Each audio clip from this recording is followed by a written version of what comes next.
Falei, veja, um congressista americano conseguiu, né, com o Trump, no primeiro troço do Trump, no primeiro mandato do Trump, que a NASA tinha que investir uma fração do seu budget numa empresa privada, ou em iniciativas privadas. Aí ele conversou com quem? Kid Mosca, para criar a SpaceX, que já existia, já tinha, né? Ou seja, a NASA investiu bilhões. Os melhores engenheiros que eram da NASA, né, saíram de lá para ir trabalhar, para fazer esse foguete e tal. Tesla. A Tesla já existia. Ele foi chamado para ser do board da Tesla e chutou os caras que criaram a Tesla e tomou conta do barato. A Tesla só teve uma queda de 60% no mercado europeu no ano passado. A BYD passou por cima. Você atropelou mesmo. Atropelou. E com qualidade, menor preço. Um baita carro. Um baita carro. Baita carro. Índice de acidente da BYD. Não tem. A gente bateu um papo com o CEO da BYD, não ainda em live, mas a gente conversou um pouco sobre... Né? Estão em Camaçari agora. Tá? Enfim, a Tesla vai sumir. Neuralink, 3 dos meus estudantes saíram do meu laboratório, sem me falar nada, criaram uma empresa. Tá bom, tudo bem. O cara da Reuters me liga e falou, o que você acha dos seus alunos terem criado essa empresa? Eu falei, não tenho a menor ideia do que você está falando. Né?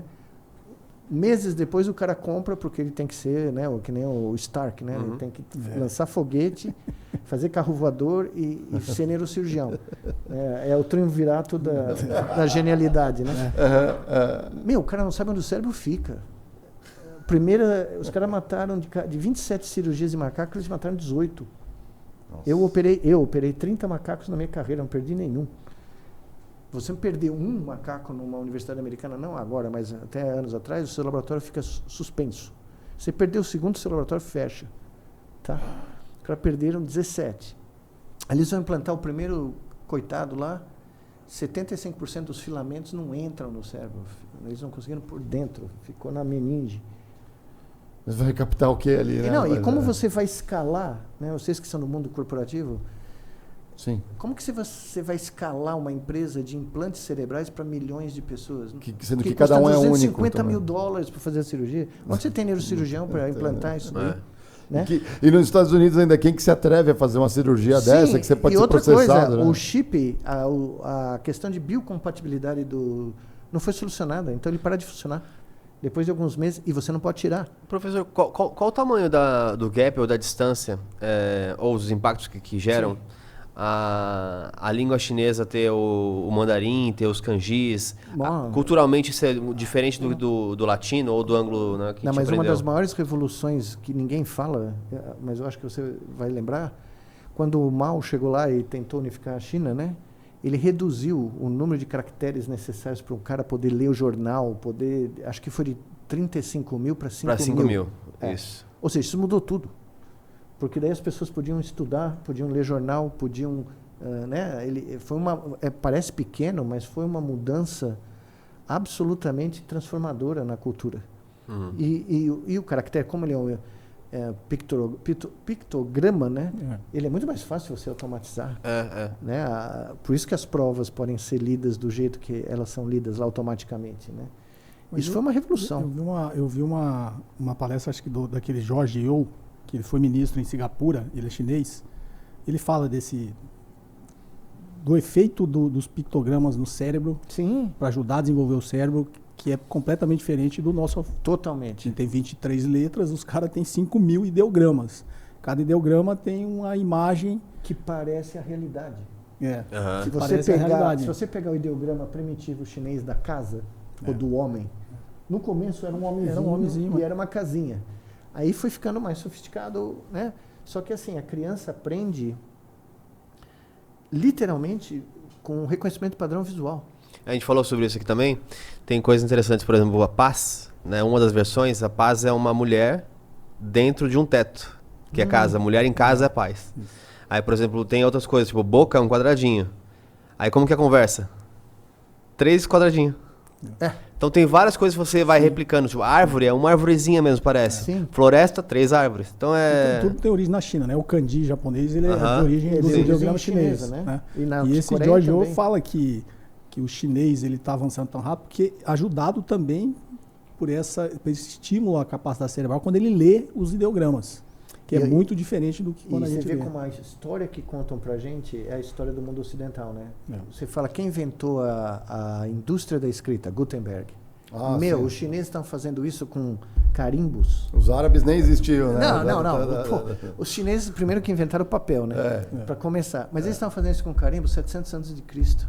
Sim. Tá? Então os caras desenvolveram uma forma de comunicação de massa quase 1000 anos antes ou 1000 anos antes da imprensa, da indústria de imprensa europeia, né? Mas a gente aprende na escola o Gutenberg. Né? Mesma coisa. A gente fala do Renascença italiana. Todo mundo fala da Renascença italiana como grande recuperação do mundo clássico grego, né? E ninguém sabe que a Renascença italiana provavelmente não ocorreria sem a Renascença islâmica, do século IX até o século XI. Tá? Os caras que recuperaram toda a literatura grega que estava sendo queimada na Idade Média pelos romanos e por todos os doidos lá, esses caras traduziram para o árabe e salvaram Platão, Aristóteles, Arquimedes, todos esses caras, Euclides, não nem iam saber quem eles eram. Se os árabes não tivessem criado as grandes bibliotecas, a maior delas em Bagdá, e salvado esse material em árabe, que depois foi traduzido para o latim, o Copérnico usou gráficos de matemáticos islâmicos para fazer a teoria dele heliocêntrica, tá? Então, a gente esquece que, né, não cai do céu, não é um... O mundo transforma, né? Não, a civilização ocidental não foi a única, né? Galera, a gente vai dar os recados aqui para vocês, tá? Aliás, fiquem no final desse episódio, tem umas coisas fantásticas, inclusive logo depois, na sequência desse episódio, a gente vai ter 1 hora extra. Critiquei aqui. Que não é 1 hora, são alguns minutinhos só, tá? Acho que... É o quê? 10 minutinhos? Não, 20 minutinhos. Por aí, 20 minutinhos, o Geiger vai trazer um tema legal para vocês ali, que são 4... Não, dessa vez comece imediatamente. Imediatamente. Se você tem alguma barreira aí, 4 coisas que você precisa saber para você eliminar barreiras de algo que te impede de começar. Então, começar um estudo, começar uma área nova, começar um podcast, enfim, começar com qualquer coisa. Muito bem, eu vou ler aqui o comentário do pessoal, as dúvidas que vocês mandaram, as perguntas. E vocês quiserem, é a última hora para mandar um live pix aí e tudo mais, que eu vou estar lendo agora, hein? Essa aqui vai para o Kobori. O Luri Silva mandou assim, já vi o Kobori falando sobre uma certa dificuldade que ele teve para lidar com pessoas. Aí ele quer saber como você lidou com isso ao presidir uma grande empresa. Cara, na verdade, assim, eu descobri isso faz 3 anos, né? Depois, vocês sabem o trauma que eu passei, depressão profunda, tratamento, terapia, fiz um monte de coisa. E minha esposa, como psicóloga, ela sempre desconfiou que eu tinha alguma coisa do espectro autista ou eu tinha superdotação em autonomia. Ela sempre falou. E eu nunca quis tal. Só que no tratamento da depressão, nenhum remédio antidepressivo fazia efeito em mim, né? E aí foi meio que como último recurso ali, atendendo o pedido, vai lá e faz uma avaliação. Eu vim aqui no Núcleo Paulista de Atenção à Superdotação Adulta e fiz um teste. E aí eu descobri que, primeiro, eu não tenho traços do TEA, do autismo, mas eu fui avaliado com superdotação. E aí uma das coisas que também parece muito com autismo, talvez por isso minha esposa confundia, é alguma coisa meio antissocial, né? Eu não gosto de estar muita gente, eu prefiro estar sozinho. Em vez de ir num bloco de carnaval, eu prefiro ficar em casa sozinho e lendo. Eu tenho que ir lá, então. Né? E as pessoas achavam que eu era antissocial, né? Então, assim, primeiro, como diria eu, só conheça-te a ti mesmo, foi bom porque ajudou a você se entender e parar também de... Porque você tem problemas de relacionamento quando você tem esses tipos de comportamento, né? Mas talvez isso, quando eu fui mais novo, e aí todo mundo também tem traumas de infância para ter sucesso profissional, para sair de casa, né? Para provar alguma coisa para minha mãe, para meu pai, que eu era capaz, eu desenvolvi outras habilidades que eu consegui superar, né? Ao longo da minha carreira profissional. Então foi mais ou menos nesse sentido aí, né? Legal. Mas assim, tinha habilidades no trabalho, de relacionar com as pessoas, mas quando eu estava sozinho, eu sempre preferi estar sozinho. Tipo, vamos para um happy hour ali. Eu era o cara que não gostava muito e tal. Eu ia para casa, entendeu? Festa de fim de ano da empresa. Festa de fim de ano. Passava só por obrigação, cumprimentar o pessoal e ir embora mais cedo. Aliás, galera, vocês ficaram conosco até agora aí, vocês sabem como funcionam os algoritmos do YouTube, das plataformas também. Deixem o like, se inscrevam no canal também, que vocês fortalecem aqui a firma para continuar crescendo e trazendo aqui esses nobres Indique nomes, convidados, inclusive, né? para uma conversa como essa. Gostaram da conversa? Ótimo. Não, eu sei que tem, mas Maravilha. só porque...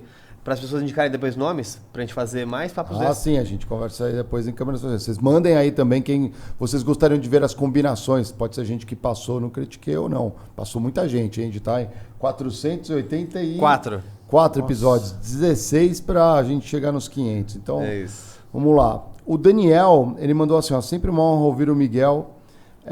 Mudando um pouco de assunto, o que Nicoleles acha da teoria do cérebro holonômico de Carl Pribben e David Bohm? Eu conheci o Carl Pribben. Eu fui no... Esse era uma figura sensacional. O David Bohm eu não conheci, ele tinha falecido, já que é um físico...